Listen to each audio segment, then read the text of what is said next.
Bonjour Stéphane. Bonjour Anand. Good morning, Stéphane. Bonjour Stéphane. Thank you for joining us today on the Business Chronicle. Merci de nous rejoindre pour ta chronique business. Tous les deux. Absolument, comme chaque semaine. Et aujourd'hui, vous nous parlez du boom du secteur automobile sur le continent et vous vous intéressez surtout à la capacité des locaux de se l'approprier en quelque sorte. Pourquoi ? Eh bien, c'est le dynamisme, il faut le dire, qu'on observe dans ce secteur. Vous savez que la dernière nouvelle en termes d'investissement, c'est celle qui a été faite par le chinois China Beijing, voilà, j'y arrive, Automobile International Corp, qui a annoncé la semaine passée la construction prochaine d'une usine de montage dans la région du Cap, c'est en Afrique du Sud. Elle est estimée à peu près 823 millions de dollars. Il y a quelques semaines, c'était au tour du Maroc de fixer le cap. Le pays a dit vouloir atteindre l'objectif de 100 milliards de dirhams, c'est à peu près 101,4 milliards de dollars d'exportation à l'horizon 2020. Les autorités souhaitent faire de l'industrie nationale marocaine une locomotive de l'économie nationale. C'est de bonne guerre si l'on s'en tient du moins à ces quelques indicateurs qui renseignent à suffisance sur le caractère stratégique du secteur pour le Maroc. Pour les officiels de ce pays, la construction automobile suppose un maillage à d'autres industries telles que le plastique, le textile, le câblage, l'électrique. C'est également 175 000 emplois à l'horizon 2020. C'est 152 entreprises. Et enfin, le Maroc, c'est surtout le deuxième producteur de véhicules en Afrique après l'Afrique du Sud. Mais si Rabat fait rougir ses concurrents africains de par ses avancées dans le domaine, la peinture devient plus sombre lorsqu'on jette un regard sur les entreprises qui y ont pignon sur rue. Pour l'essentiel, ce sont des firmes occidentales. Renault, Nissan, PSA, pour ne citer que celles-là, investissent de plus en plus au Maroc, au Maghreb en général et dans des pays tels que le Nigeria, le Ghana et l'Afrique du Sud. Des opportunités d'emploi, certes, pour les Africains, mais dans le même temps, diraient certains, un cinglant aveu d'impuissance pour les industries locales qui voient l'Occident rafler au nez et à la barbe de l'Afrique, les juteux bénéfices d'un marché à la croissance exponentielle. Toutes choses qui font écho au retard pris par l'Afrique dans la révolution technologique mondiale. Stéphane, donc vous voulez nous dire que finalement le marché de l'automobile représente un enjeu majeur pour l'Afrique? On peut le dire, lorsqu'on regarde les indicateurs économiques du continent, vous savez qu'on est à peu près à 4,5 à 5% de taux de croissance moyenne en Afrique.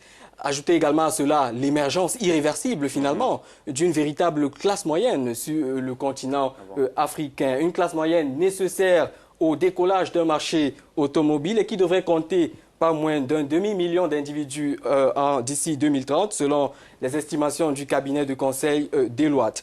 Essor de la classe moyenne, déclin des ventes de véhicules en Europe, investissement croissant dans les infrastructures de transport, mesures incitatives aux investissements directs étrangers à l'image du National Automotive Industry Development Plan au Nigeria.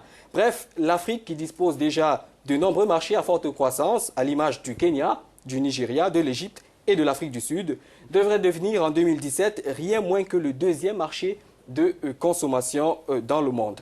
Des arguments suffisants pour que la construction automobile et surtout l'acquisition des technologies pour figurent au premier chef des politiques industrielles nationales sur le continent. Alors, note positive tout de même, Stéphane, la technologie africaine est sortie de l'ornière ces dernières années dans le domaine. Je suis d'accord avec vous. Je crois qu'on peut continuer d'espérer de voir définitivement rouler des véhicules entièrement africains sur nos routes. Permettez-moi, à travers ce florilège, de vous citer quelques exemples, quelques derniers nés de la création scientifique africaine. J'espère qu'on aura cela en image grâce au concours de la technique. Ce sont les IVM. IVM, c'est une marque nigériane, voilà. On peut le voir à l'image. C'est une marque nigériane.